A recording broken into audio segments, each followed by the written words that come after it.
ਦਰਸ਼ਕੋ break ਤੋਂ ਬਾਅਦ ਤੁਹਾਡਾ ਸਵਾਗਤ ਹੈ ਜੀ। ਡਾਕਟਰ ਸਾਹਿਬ ਐਂਡ ਵਾਲੇ ਇਸ਼ੂ ਤੋਂ ਪਹਿਲਾਂ ਅਸੀਂ ਹਮੇਸ਼ਾ ਤਰ੍ਹਾਂ ਅੱਜ ਵੀ ਆਪਣੇ ਦਰਸ਼ਕਾਂ ਦੇ ਫੇਸਬੁੱਕ ਮੈਸੇਜ ਲਵਾਂਗੇ ਜੀ। ਡਾਕਟਰ ਸਾਹਿਬ ਵੀਰ ਕਸ਼ਮੀਰ ਵਿਰਕ ਲਿਖਦੇ ਨੇ, ਡਾਕਟਰ ਸਾਹਿਬ ਤੁਹਾਨੂੰ ਤੇ ਸਾਰੀ ਟੀਮ ਨੂੰ ਵਾਹਿਗੁਰੂ ਜੀ ਕਾ ਖਾਲਸਾ ਵਾਹਿਗੁਰੂ ਜੀ ਕੀ ਫਤਿਹ। ਖਾਲਿਸਤਾਨ ਜ਼ਿੰਦਾਬਾਦ ਜ਼ਿੰਦਾਬਾਦ ਜ਼ਿੰਦਾਬਾਦ ਜ਼ਿੰਦਾਬਾਦ ਜ਼ਿੰਦਾਬਾਦ। ਬਹੁਤ ਸ਼ੁਕਰੀਆ ਵਿਰਕ ਸਾਹਿਬ। ਵੀਰ ਭੁਪਿੰਦਰ ਸਿੰਘ ਲਿਖਦੇ ਨੇ, ਡਾਕਟਰ ਸਾਹਿਬ NDTV ਦੀ ਰਿਪੋਰਟ ਅਨੁਸਾਰ ਭਾਰਤ ਵਾਲੇ ਕਾਨੂੰਨ ਲਿਆ ਰਹੇ ਨੇ ਕਿ ਬੈਂਕ ਲੋਕਾਂ ਦਾ ਪੈਸਾ ਦੇਣ ਤੋਂ ਨਾ ਕਰ ਸਕਦਾ ਹੈ। ਮਤਲਬ ਬੈਂਕਾਂ ਬੈਂਕਰਪਟ ਹੋ ਚੁੱਕੀਆਂ ਨੇ, ਹਿੰਦੁਸਤਾਨ ਖਤਮ ਹੋ ਚੁੱਕਾ ਹੈ। ਇਹ ਮੈਂ ਖਬਰ ਤਾਂ ਨਹੀਂ ਦੇਖੀ ਹੈ, ਪਰ ਜਿਸ ਕਿਸਮ ਦਾ ਇਹਨਾਂ ਨੇ ਜਿਸ ਲੈਵਲ ਦੇ ਝੂਠ ਬੋਲਦੇ ਨੇ ਡੀਮੋਨੇਟਾਈਜੇਸ਼ਨ ਦੇ ਉੱਤੇ ਕਿ ਜੀ ਜਿਹੜੀ ਨੋਟਬੰਦੀ ਕੀਤੀ ਔਰ ਦੂਸਰਾ ਕੀਤਾ, ਉਹਦੇ 'ਚ ਕਿਸੇ ਨੇ ਬੜਾ ਇੱਕ ਇੰਟਰਸਟਿੰਗ ਕਿਤੇ ਲਿਖਿਆ ਸੀ।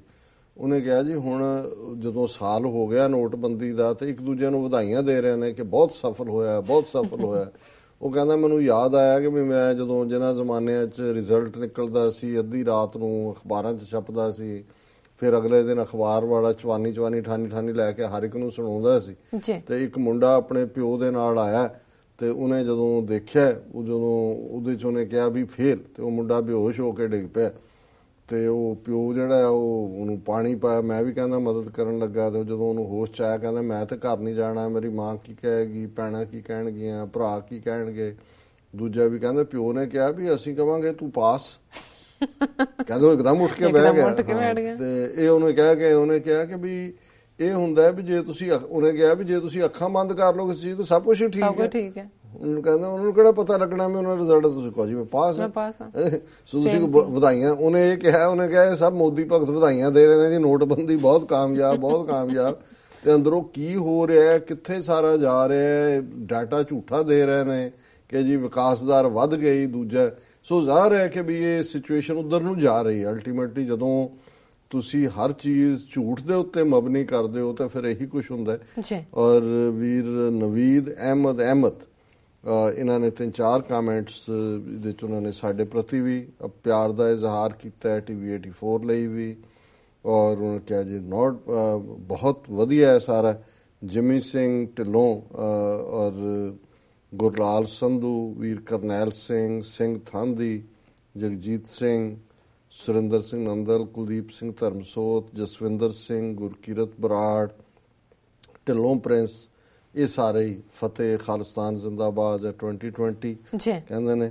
ਵੀਰ ਹਰਮੇਲ ਸਿੰਘ ਇਹ ਲਿਖਦੇ ਨੇ, ਸਾਰਿਆਂ ਨੂੰ ਨਿਮਰਤਾ ਸਾਥ ਬੇਨਤੀ ਹੈ ਕਿ ਭਾਈ ਸਾਹਿਬ ਜੀ ਇਹ TV 84 ਸਿੱਖ ਕੌਮ ਦਾ ਆਪਣਾ ਮੀਡੀਆ ਹੈ ਜੋ ਕੌਮੀ ਘਰ ਖਾਲਿਸਤਾਨ ਲਈ ਪ੍ਰਚਾਰ ਕਰਨ ਵਾਲਾ ਇੱਕੋ ਇੱਕ ਸਾਡਾ ਆਪਣਾ TV ਹੈ।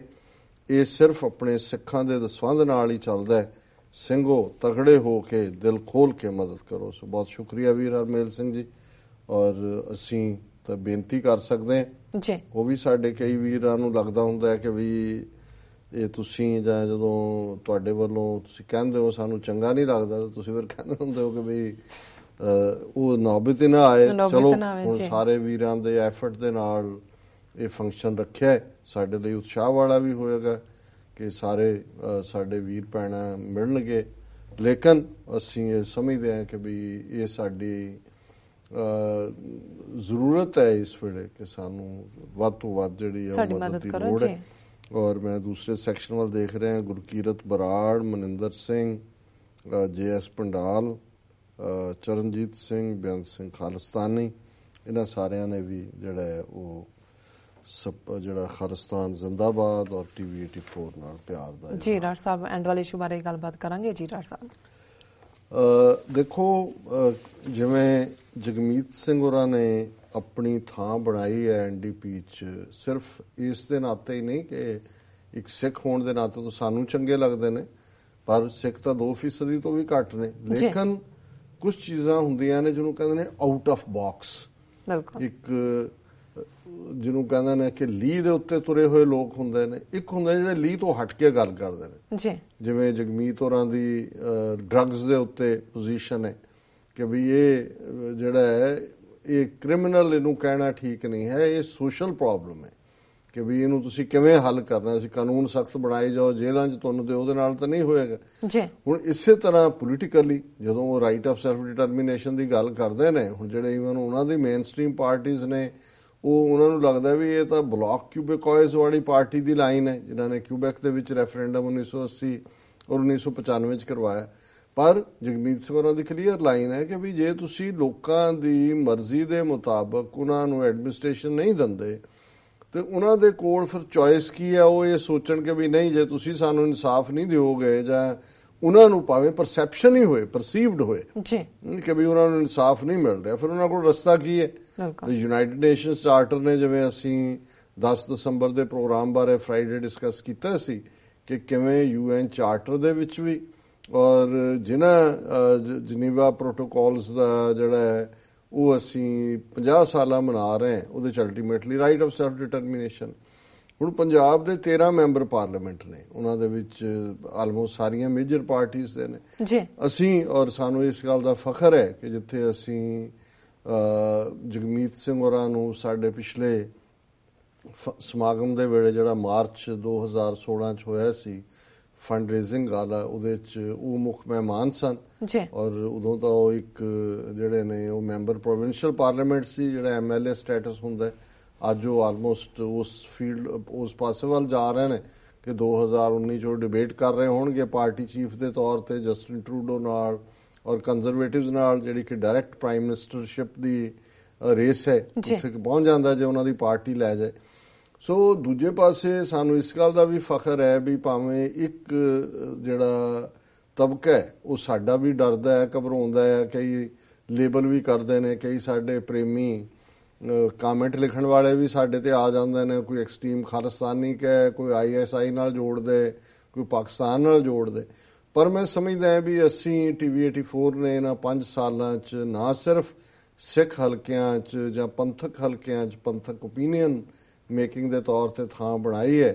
ਸਾਡੇ ਇਸ ਪਲੇਟਫਾਰਮ ਤੋਂ ਡਾਕਟਰ ਧਰਮਵੀਰ ਗਾਂਧੀ ਹੋਣ ਮੈਂਬਰ ਪਾਰਲੀਮੈਂਟ ਪਟਿਆਲਾ ਤੋਂ, ਸ਼ਸ਼ੀ ਕਾਂਤ ਹੋਣ ਸਾਬਕਾ ਡਾਇਰੈਕਟਰ ਜਨਰਲ ਪ੍ਰਿਜ਼ਨਸ, ਔਰ ਬਾਕੀ ਸਿੱਖ ਸਕਾਲਰਸ ਦੀ ਤਾਂ ਗੱਲ ਹੈ ਹੀ ਹੈ, ਮੈਂ ਇਹਨਾਂ ਦੇ ਨਾਂ ਇਸ ਲਈ ਲਏ ਨੇ ਕਿਉਂਕਿ ਇਹ ਸਿੱਖ ਨਹੀਂ ਨੇ, ਲੇਕਿਨ ਉਹ ਵੀ ਕੰਫਰਟੇਬਲ ਮਹਿਸੂਸ ਕਰਦੇ ਨੇ। ਔਰ ਉਹਨਾਂ ਨੇ ਵੀ ਜਿਹੜਾ ਹੁਣ ਡਾਇਰੈਕਟਰ ਕੱਲਾ ਪ੍ਰਿਜ਼ਨਸ ਹੀ ਨਹੀਂ ਰਿਹਾ, ਇੰਟੈਲੀਜੈਂਸ ਦਾ ਵੀ ਰਿਹਾ, ਜਾਂ ਡਾਕਟਰ ਧਰਮਵੀਰ ਗਾਂਧੀ ਜਿਹੜੇ ਸਿਟਿੰਗ MP ਨੇ, ਉਹ ਜਦੋਂ TV 84 ਤੇ ਆਣਾ ਪਸੰਦ ਕਰਦੇ ਨੇ ਜਾਂ ਉਹ ਆਪਣੇ ਵਿਊਜ਼ ਦਿੰਦੇ ਨੇ ਤੇ ਫਿਰ ਉਹਨਾਂ ਨੇ ਵੀ ਇਹ ਸਾਰੀ ਗੱਲ ਨੂੰ ਰਿਸਰਚ ਕੀਤਾ ਹੋਏਗਾ ਕਿ ਭਾਈ ਇਹ ਸਾਰਾ ਕੀ ਹੈ, ਕਿ ਭਾਈ ਜਿਹੜੀ ਇਹ ਗੱਲ ਕਰਦੇ ਨੇ ਉਹਦੇ 'ਚ ਕੋਈ ਉਹ ਇੰਟਰਨੈਸ਼ਨਲ ਲਾਅ ਦੇ ਅਗੇਂਸਟ ਨਹੀਂ ਹੈ, ਕੋਈ UN ਦੇ ਅਗੇਂਸਟ ਨਹੀਂ ਹੈ, ਔਰ ਕੁਝ ਮਾਮਲਿਆਂ ਦੇ ਵਿੱਚ ਈਵਨ ਭਾਰਤੀ ਸੰਵਿਧਾਨ ਜਿਹੜਾ ਕਿ ਜੇ ਖਾਲਿਸਤਾਨ ਦੀ ਗੱਲ ਕਹਿਣ ਦਾ ਹੱਕ ਦਿੰਦਾ ਹੈ, ਤੇ ਜਿਵੇਂ ਡਾਕਟਰ ਧਰਮਵੀਰ ਗਾਂਧੀ ਨੇ ਜਦੋਂ 2015 ਚ ਸਰਬੱਤ ਖਾਲਸਾ ਚ ਸ਼ਾਮਲ ਹੋਣ ਵਾਲਿਆਂ ਨੂੰ ਉਹਨਾਂ ਨੇ ਦੇਸ਼ ਧਰੋਹੀ ਕਹਿ ਕੇ ਸੈਡੀਸ਼ਨ ਕੇਸ ਫਾਈਲ ਕੀਤੇ, ਤੇ ਡਾਕਟਰ ਧਰਮਵੀਰ ਗਾਂਧੀ ਨੇ TV 84 ਦੇ ਉੱਤੇ ਕਿਹਾ ਬਿਲਕੁਲ ਗਲਤ ਹੈ ਜੀ। ਔਰ ਮੈਂ ਸਮਝਦਾ ਵੀ ਅੱਜ ਜਿਸ ਤਰੀਕੇ ਨਾਲ ਉੱਥੇ ਇੱਕ ਐਸਾ ਖੌਫ ਪੈਦਾ ਕਰ ਦਿੱਤਾ ਹੈ ਏਜੰਸੀਆਂ ਨੇ ਔਰ ਇਹਨਾਂ ਦੇ ਮੁਖਤਾਰਾ ਮੀਡੀਆ ਨੇ ਕਿ ਜਿਹੜਾ ਮਰਜ਼ੀ ਇਸ਼ੂ ਹੈ ਉਹਨੂੰ ਜੋੜ ਦਿਓ ਪਾਕਿਸਤਾਨ ਨਾਲ, ਜੋੜ ਦਿਓ ISI ਨਾਲ, ਮੀਡੀਆ ਵੀ ਦੌੜ ਜਾਂਦਾ ਹੈ, ਪੋਲੀਟੀਸ਼ੀਅਨ ਵੀ ਦੌੜ ਜਾਂਦੇ ਨੇ, ਕੋਈ ਬਿਆਨ ਦੇਣ ਨੂੰ ਤਿਆਰ ਨਹੀਂ ਹੁੰਦਾ, ਨਾਲ ਤਾਂ ਕੀ ਖਲੋਣਾ, ਉਹ ਵਿਚਾਰੇ ਜਿਹੜੇ ਫਸੇ ਹੁੰਦੇ ਨੇ ਉਹਨਾਂ ਦੇ ਹੀ ਘਰ ਦੇ ਔਰ ਦੂਜੇ ਉਹਨਾਂ ਨੂੰ ਲਈ ਫਿਰ। ਲੇਕਿਨ ਮੈਂ ਐਪਰੀਸ਼ੀਏਟ ਕਰਦਾ ਡਾਕਟਰ ਧਰਮਵੀਰ ਗਾਂਧੀ ਨੂੰ ਕਿ ਉਹ ਜਿੱਥੇ ਬਹੁਤ ਸਾਰੇ ਮੁੱਦਿਆਂ ਤੇ ਆਊਟ ਆਫ ਬਾਕਸ ਸਟੈਂਡ ਲੈਂਦੇ ਨੇ, ਅੱਜ ਵੀ ਉਹਨਾਂ ਦੀ ਜਿਹੜੀ ਸਟੇਟਮੈਂਟ ਮੀਡੀਆ ਦੇ ਵਿੱਚ ਲੱਗੀ ਹੈ ਉਹਦੇ 'ਚ ਇਹੀ ਹੈ ਕਿ Aam Aadmi party MP dares Punjab government to prove ISI hand behind targeted killings, ਕਿ ਜਿਹੜਾ ਉੱਥੇ ਉੱਠ ਰਿਹਾ ਹੈ ਉਹ ਅਮਰਿੰਦਰ ਤੋਂ ਲੈ ਕੇ ਥਲੜੇ ਬੱਚੇ ਜਮੂਰਿਆਂ ਤੱਕ ਕਿ ਜੀ ISI ਨੇ ਇਹ ਸਾਰਾ ਪਲਾਨ ਕੀਤਾ, ਟਾਰਗੇਟ ਕਿਲਿੰਗਸ, ਹਿੰਦੂ 7 ਲੀਡਰਾਂ ਜਿਹੜੇ ਮਾਰੇ ਗਏ, ਕੋਈ ਸ਼ਿਵ ਸੈਨਾ ਕੋ ਦੂਜਾ, ਔਰ ਇਹ ਜਗਤਾਰ ਸਿੰਘ ਜੌਲ ਕੰਡੂਟ ਸੀ ਮੇਨ, ਇਹਨੇ ਪੈਸੇ ਦਿੱਤੇ ਨੇ, ਉਹ 5ਵੇਂ ਕੇਸ 'ਚ ਉਹਦਾ ਪੁਲਿਸ ਰਿਮਾਂਡ ਲੈ ਰਹੇ ਨੇ। ਉਹਨੇ ਕਿਹਾ ਕਿ ਵੀ ਪ੍ਰੂਵ ਕਰੋ ਪਹਿਲਾਂ। ਇਹ ਬਹੁਤ ਵੱਡੀ ਗੱਲ ਹੈ, ਇੱਕ ਸਿਟਿੰਗ MP ਜਿਹੜਾ ਕਿ ਉਸ ਹਲਕੇ ਚੋਂ ਹੀ ਹੈ ਜਿੱਥੋਂ ਇਹਦੀ ਘਰ ਵਾਲੀ ਅਮਰਿੰਦਰ ਦੀ ਹਾਰੀ ਹੋਈ ਹੈ, ਪਟਿਆਲੇ ਨੂੰ ਉਹ ਰਿਪਰੈਜ਼ੈਂਟ ਕਰਦਾ ਮੈਂਬਰ ਪਾਰਲੀਮੈਂਟ ਦੇ ਤੌਰ ਤੇ, ਉਹਨੇ ਕਿਹਾ ਜੀ ਠੀਕ ਹੈ, ਹੋ ਸਕਦਾ ਵੀ ISI ਦਾ ਹੱਥ ਹੋਏ, ਪਹਿਲਾਂ ਪ੍ਰੂਵ ਕਰੋ, ਲਿਆਓ ਸਬੂਤ ਦਿਓ। I don't say that ISI ਔਰ Pakistan can not be involved in this game, ਕਹਿੰਦਾ ਮੈਂ ਇਹ ਤਾਂ ਨਹੀਂ ਕਹਿੰਦਾ ਵੀ ਉਹ ਹੋ ਨਹੀਂ ਸਕਦੇ, but if there is a reality in this claim the government should prove it, ਜੇ ਕੋਈ ਸੱਚਾਈ ਹੈ ਤੇ ਪ੍ਰੂਵ ਕਰੋ। ਔਰ ਫਿਰ ਉਹਨਾਂ ਨੇ ਕਿਹਾ ਕਿ ਕ੍ਰਿਟਿਸਾਈਜ਼ਿੰਗ ਦਾ Punjab police for allegedly failing to ensure fair trial of UK national Jagtar Singh Johal alias Jaggi and accused in targeted killings in the state. Aam Aadmi Party's Patiala MP Dharmveer Gandhi on Sunday dared the Amrinder government to prove the ISI hand behind these killings. ਉਹਨਾਂ ਨੇ ਕਿਹਾ ਜੀ Jagtar Singh Jaggi UK ਦਾ ਜਿਹੜਾ national ਹੈ ਉਸ ਨੂੰ ਕੋਈ fair trial ਨਹੀਂ ਮਿਲ ਰਿਹਾ। ਹੁਣ ਤੁਸੀਂ ਪੁਲਿਸ ਰਿਮਾਂਡ ਖੰਨਾ ਪੁਲਿਸ ਲੈ ਗਈ, ਬਾਘਾ ਪੁਰਾਣਾ ਲੈ ਗਈ, ਲੁਧਿਆਣਾ ਲੈ ਗਈ, ਬਰਨਾਲਾ, ਇਹਨਾਂ ਨੇ ਉਸ ਮੁੰਡਿਆਂ ਨੂੰ ਮਾਰ ਦੇਣਾ ਇਵੇਂ ਕਰ ਕਰਕੇ। ਉਹਦਾ ਕੀ ਹਾਲ ਕੀਤਾ ਹੈ ਇਹ ਸਾਰੇ। ਔਰ ਕੋਈ ਸਿੱਖ ਜਿਹੜਾ ਉੱਥੇ ਡੇਅਰ ਨਹੀਂ ਕਰਦਾ ਆਵਾਜ਼ ਚੁੱਕਣਾ। ਜਿਹੜੇ ਬੈਠੇ ਨੇ ਅਕਾਲੀਆਂ ਦਾ ਕੀ ਸਟੈਂਡ ਹੋਣਾ ਹੈ, ਕਾਂਗਰਸੀ ਤਾਂ ਉਹ ਹੈ ਹੀ ਨਹੀਂ। ਪਰ ਮੈਂ ਸਮਝਦਾ ਵੀ ਘੱਟੋ ਘੱਟ ਇਹ ਇੱਕ, ਹਾਲਾਂਕਿ ਕੋਈ ਡਾਕਟਰ ਧਰਮਵੀਰ ਗਾਂਧੀ ਕੋ ਖਾਲਿਸਤਾਨ ਦੇ ਹਮਾਇਤੀ ਨਹੀਂ ਨੇ, ਉਹ ਕਹਿੰਦੇ ਨੇ ਮੈਂ ਹਿੰਦੂ ਸਟੇਟ ਜਾਂ ਖਾਲਿਸਤਾ ਕਿਸੇ ਦੇ ਵੀ ਹੱਕ। ਮੈਂ ਤਾਂ ਸਮਝਦਾ ਹਾਂ ਵੀ ਇਸ ਸਿਸਟਮ ਚੋਂ ਇਨਸਾਫ ਨਿਕਲਣਾ ਚਾਹੀਦਾ ਹੈ ਸਭ ਦੇ ਲਈ ਹੋਏ। ਨਹੀਂ, ਉਹ ਦਲਿਤਾਂ ਦੇ ਮੁੱਦੇ ਤੇ ਵੀ ਵੋਕਲ ਹੁੰਦੇ ਨੇ, ਪਾਰਲੀਮੈਂਟ 'ਚ ਵੀ ਉਹਨਾਂ ਦੇ ਜਿਹੜੇ ਇਸ਼ੂ ਨੇ ਉਹ ਪੁਆਇੰਟਡ ਹੁੰਦੇ ਨੇ। ਈਵਨ ਡਰੱਗਸ ਦੇ ਮੁੱਦੇ ਤੇ ਵੀ ਉਹਨਾਂ ਦਾ ਕਹਿਣਾ ਵੀ ਜਿਹੜੀਆਂ ਟ੍ਰੈਡੀਸ਼ਨਲ ਡਰੱਗਸ ਨੇ ਉਹਨਾਂ ਨੂੰ ਖੋਲ ਦਿਓ। ਇਸ ਲਈ ਜਿਹੜੇ ਇਹ ਦੂਸਰੀਆਂ ਨੇ ਸਿੰਥੈਟਿਕ ਕ੍ਰੈਕ ਕੋਕੇਨ, ਹੈਰੋਇਨ ਔਰ ਦੂਜੇ ਇਹਦੇ ਤੋਂ ਮਰਨਗੇ। ਕੋਈ ਫੀਮ ਜਾਂ ਦੂਜੇ ਨਾਲ ਮਰਦੇ ਤਾਂ ਨਹੀਂ ਸੀ ਇਸ ਲੈਵਲ ਤੇ ਜਾ ਕੇ।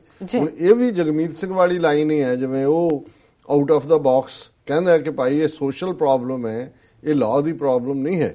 ਹੁਣ ਇਹਦੇ 'ਚ I don't say that ISI ਔਰ Pakistan can not be involved in this game, but there is a reality in this claim.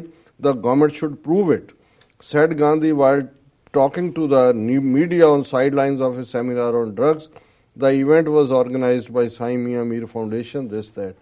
So ਕੁੱਲ ਮਿਲਾ ਕੇ ਮੈਂ ਸਮਝਦਾ ਵੀ ਇਹ ਬੜੀ ਸਾਡੇ ਲਈ ਖੁਸ਼ੀ ਦੀ ਗੱਲ ਹੈ ਕਿ ਵੀ ਘੱਟੋ ਘੱਟ ਕੋਈ ਆਵਾਜ਼ ਤਾਂ ਉੱਥੋਂ ਜਿਹੜੀ ਹੈ ਉਹ ਡੇਅਰਿੰਗ ਨਿਕਲਦੀ ਹੈ ਔਰ ਨਿਕਲੀ ਹੈ।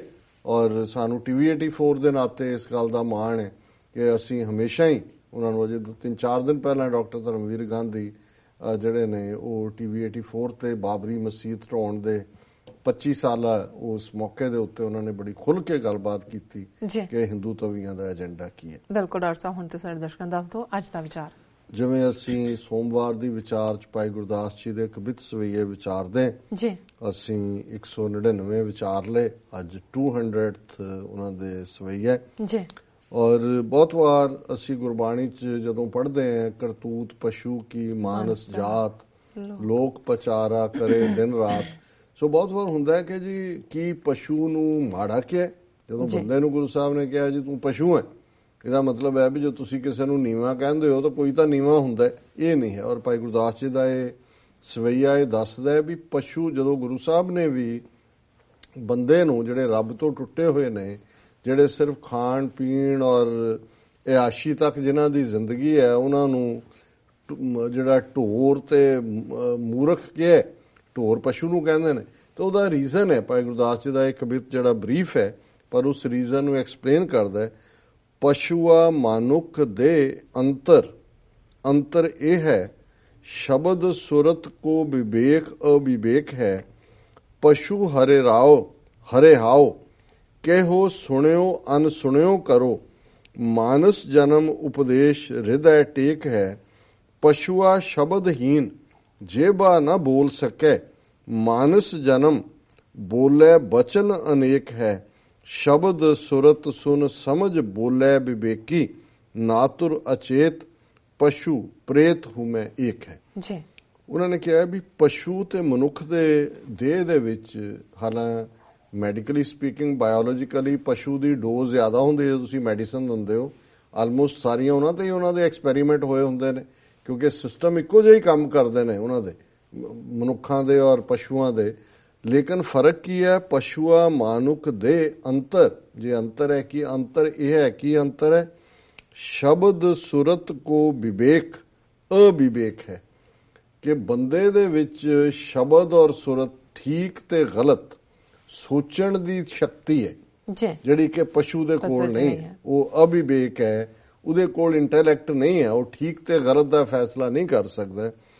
ਪਸ਼ੂ ਹਰਿਹਾਓ ਕਿ ਉਹ ਸੁਣਿਓ ਅਨਸੁਣਿਓ ਕਰੇ। ਉਹਦੀ ਫਿਰ ਭਾਈ ਸਾਹਿਬ ਨੇ ਉਦਾਹਰਣ ਦਿੱਤੀ ਕਿ ਪਸ਼ੂ ਜਾ ਰਹੇ ਨੇ ਤੇ ਜਿਉਂ ਹੀ ਉਹਨਾਂ ਨੂੰ ਹਰਾ ਖੇਤ ਪੱਠੇ ਨਜ਼ਰ ਆਉਂਦੇ ਨੇ, ਉਹਨਾਂ ਨੇ ਜਾ ਕੇ ਖੇਤ 'ਚ ਵੜਨਾ ਹੀ ਵੜਨਾ। ਉਹ ਫਿਰ ਡੰਡੇ ਦੇ ਨਾਲ ਹੀ ਹਿੱਕ ਕੇ ਪਾਸੇ ਕੀਤਾ ਜਾਂਦਾ, ਇਸ ਲਈ ਚਾਰਨ ਵਾਲੇ ਹੁੰਦੇ ਨੇ ਜਿਹੜੇ ਡੰਗਰ ਚਾਰਦੇ ਨੇ ਵੀ ਉਹਨਾਂ ਨੇ ਵਿੱਚ ਜਾ ਵੜਨੇ। ਕਿਉਂਕਿ ਇਹਨੂੰ ਤੁਸੀਂ ਕੀ ਕਹੋਗੇ ਕਿ ਉਹ ਉਸ ਗਰੀਡ ਦੇ ਥੱਲੇ, ਗਰੀਡ ਨਾ ਵੀ ਕਿਹਾ ਜਾਏ, ਉਹ ਇੰਨੀ ਕੁ ਕੰਪਲਸ਼ਨ ਹੁੰਦੀ ਆ ਉਹਨਾਂ ਦੀ, ਉਹਨਾਂ ਨੂੰ ਇਹ ਨਹੀਂ ਹੁੰਦਾ ਵੀ ਇਹ ਖੇਤ ਕਿਹਦਾ ਹੈ ਜਾਂ ਕਿਹਦਾ ਨਹੀਂ ਹੈ। ਲੇਕਿਨ ਬੰਦਾ ਤਾਂ ਨਹੀਂ ਕਿਸੇ ਦੇ ਜਾ ਕੇ ਇਦਾਂ ਗੰਨੇ ਭਾਂਦਾ, ਉਹਨੂੰ ਤਾਂ ਪਤਾ ਹੈ ਨਾ ਵੀ ਇਹ ਜੁੱਤੀਆਂ ਪਹਿਨਗੇ ਜਿਹਦਾ ਵੀ ਹੈ। ਸੋ ਪਸ਼ੂ ਡੰਡਾ ਖਾਂਦਾ, ਪਰ ਜੇ ਬੰਦਾ ਵੀ ਪਸ਼ੂ ਹਰਿਆਓ ਕਿਹੋ ਸੁਣਿਓ ਅਨਸੁਣਿਓ ਕਰ, ਵੀ ਡੰਗਰ ਤੁਸੀਂ ਜੋ ਮਰਜ਼ੀ ਆਵਾਜ਼ ਦੇਈ ਜਾਓ, ਹੈ ਕਰੀ ਜਾਓ, ਉਹ ਫਿਰ ਵੀ ਜਾ ਕੇ ਸੁਣੇ ਨੂੰ ਅਣਸੁਣੇ ਕਰ ਦਿੰਦੇ।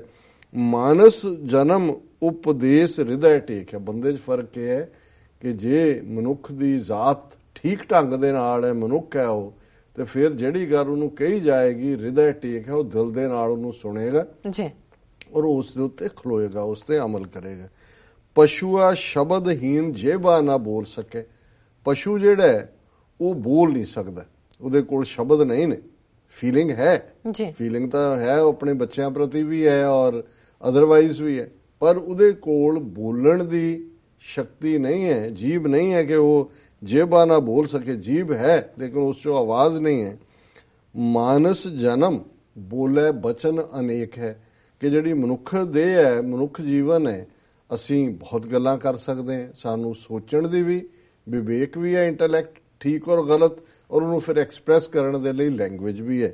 ਤੇ ਇਹ ਕਹਿ ਕੇ ਭਾਈ ਸਾਹਿਬ ਨੇ ਅਖੀਰ 'ਚ ਕਿਹਾ, ਸ਼ਬਦ ਸੁਰਤ ਸੁਣ ਸਮਝ ਬੋਲੇ ਵਿਵੇਕੀ। ਜੇ ਸੋਚ ਹੈ, ਬੋਲਣ ਦੀ ਸ਼ਕਤੀ ਹੈ, ਤੇ ਫਿਰ ਜਿਹੜਾ ਵਿਵੇਕੀ ਹੈ, ਗਿਆਨਵਾਨ ਹੈ, ਰੱਬ ਨਾਲ ਜੁੜਿਆ ਬੰਦਾ ਹੈ, ਭਲਾ ਇਨਸਾਨ ਹੈ, ਉਹ ਸੋਚ ਕੇ ਬੋਲੇਗਾ, ਔਰ ਜੋ ਉਹਨੇ ਬੋਲਿਆ ਉਸ ਦੇ ਉੱਤੇ ਖਲੋਏਗਾ, ਅਮਲ ਕਰੇਗਾ। ਨਾਤੁਰ ਅਚੇਤ ਪਸ਼ੂ ਪ੍ਰੇਤ ਹੂੰ ਮੈਂ ਏਕ ਹੈ। ਪਰ ਜੇ ਉਹ ਮਨੁੱਖ ਜਿਹੜੇ ਬਿਨਾਂ ਸੋਚੇ ਸਮਝੇ ਬੋਲਦੇ ਨੇ, ਤੇ ਜੋ ਬੋਲਦੇ ਨੇ ਉਹਦੇ ਤੇ ਖਲੋਂਦੇ ਨਹੀਂ, ਕਿਸੇ ਗੁਰੂ ਦੇ ਚੰਗੇ ਉਪਦੇਸ਼ ਨੂੰ ਸੁਣਦੇ ਨਹੀਂ, ਤੇ ਉਹ ਭਾਈ ਸਾਹਿਬ ਕਹਿੰਦੇ ਨੇ ਫਿਰ ਡੰਗਰ ਤੇ ਉਸ ਮੂਰਖ ਬੰਦੇ ਦੇ ਵਿੱਚ ਕੀ ਫਰਕ ਹੈ ਜੀ, ਉਹ ਫਿਰ ਇੱਕੋ ਹੀ ਨਸਲ ਹੈ। ਹੁਣ ਇਹ ਹੈ ਜਦੋਂ ਗੁਰੂ ਸਾਹਿਬ ਨੇ ਕਰਤੂਤ ਪਸ਼ੂ ਕੀ ਮਾਨਸ ਜਾਤ ਲੋਕ ਪਚਾਰਾ ਕਰੇ ਦਿਨ ਰਾਤ ਕਿਹਾ, ਤੇ ਕੋਈ ਪਸ਼ੂ ਨੂੰ ਨੀਵਾਂ ਨਹੀਂ ਕਿਹਾ, ਬੰਦੇ ਨੂੰ ਕਿਹਾ ਕਿ ਬਈ ਦੱਸ ਤੇਰੇ 'ਚ ਕੀ ਫਰਕ ਹੈ, ਇਹਦੇ ਕੋਲ ਤੂੰ ਡੰਗਰ ਹੀ ਤੈਨੂੰ ਕਿਹਾ ਜਾਏ ਤਾਂ ਬਿਹਤਰ ਹੈ। ਕਿ ਉਹ ਵਿਚਾਰੇ ਨਾ ਬੋਲ ਸਕਦੇ ਨੇ, ਨਾ ਵਿਵੇਕ ਹੈ, ਨਾ ਸੁਣ ਸਕਦੇ ਨੇ, ਨਾ ਉਹ ਜਿਹੜਾ ਕਿਸੇ ਤੇ ਅਮਲ ਕਰ ਸਕਦੇ ਨੇ। ਸੋ ਇਹ ਅੱਜ ਦਾ ਵਿਚਾਰ ਹੈ ਜੀ। ਡਾਕਟਰ ਸਾਹਿਬ ਤੁਹਾਡਾ ਬਹੁਤ ਬਹੁਤ ਸ਼ੁਕਰੀਆ, ਤੁਸੀਂ ਅੱਜ ਦੇ ਅਹਿਮ ਇਸ਼ੂ ਤੇ ਅੱਜ ਦਾ ਵਿਚਾਰ ਸਾਡੇ ਦਰਸ਼ਕਾਂ ਨਾਲ ਸਾਂਝਾ ਕੀਤਾ। ਇਸ ਨਾਲ ਆਪਣੇ ਵਿਊਅਰਸ ਕੋਲ ਲੈਣੀ ਇਜਾਜ਼ਤ। ਵਿਊਅਰਸ, ਸਾਡੇ ਪ੍ਰੋਗਰਾਮ ਦਾ ਸਮਾਂ ਇੱਥੇ ਸਮਾਪਤ ਹੁੰਦਾ। ਤੁਸੀਂ ਆਪਣੀ ਰਾਏ ਤੇ ਸੁਝਾਅ ਸਾਨੂੰ ਭੇਜਣਾ ਭੁੱਲਣਾ। ਸਾਡੇ ਇਸ ਪਤੇ ਤੇ sos@tvh4.tv ਤੇ ਅਸੀਂ ਆਪਣਾ ਪ੍ਰੋਗਰਾਮ ਲੈ ਕੇ ਫਿਰ ਦੁਬਾਰਾ ਤੁਹਾਡੇ ਸਾਹਮਣੇ ਹੋਵਾਂਗੇ। ਤਦ ਤੱਕ ਲਈ ਮੈਨੂੰ ਤੇ ਆਪਣਾ ਸੁਣਾ ਆਗਿਆ ਦਿਓ। ਦੇਖਦੇ ਰਹੋ TVH4। ਬੁਲਾ ਦਿਓ ਫਤਿਹ। ਵਾਹਿਗੁਰੂ ਜੀ ਕਾ ਖਾਲਸਾ, ਵਾਹਿਗੁਰੂ ਜੀ ਕੀ ਫਤਿਹ।